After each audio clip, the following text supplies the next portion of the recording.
Todd Browning is a director best known for making arguably the most famous monster movie ever, Dracula. But I don't want to talk about that today. I want to talk about the movie that basically ended his career, 1932's Freaks. The performers of a traveling sideshow become a little suspicious when the beautiful trapeze artist Cleopatra begins showing romantic interest in one of them, Hans, despite him already having a relationship with fellow sideshow performer Frida, played by the actor's real-life sister. Still, they decide to welcome Cleo after the two of them get married and tell her she's one of them, only to have their offer of friendship literally thrown back in their faces. Once they find out Cleo is actually in love with a strong man and only marrying Hans for his money, they decide if she won't be one of them, she will get their wrath instead. This movie did not do well. After horrifying audiences, it was edited to the point where some of the original endings were actually lost. However, it started to become a cult classic during midnight screenings in the 60s.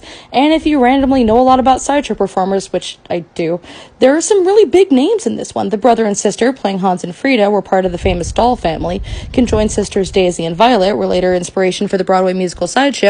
And my favorite sideshow performer is even in here, Johnny Eck. Yes, I do have a favorite sideshow performer. Johnny Eck, along with his fully formed twin brother, were perfect magician's assistants for the sawing a man in half trick during the vaudeville days. I like this movie never shows them actually performing their acts, never really shows them in the circus. It shows their lives outside of it, all the behind the scenes stuff, which I really enjoy. Plus, if the behind the scenes stories of the movies are to be believed, while the production was kind of a nightmare, the circus performers actually really enjoyed getting to kind of play diva and got to go to the MGM commissary where they met and either hung out with or terrified F. Scott Fitzgerald, depending on the story you listen to.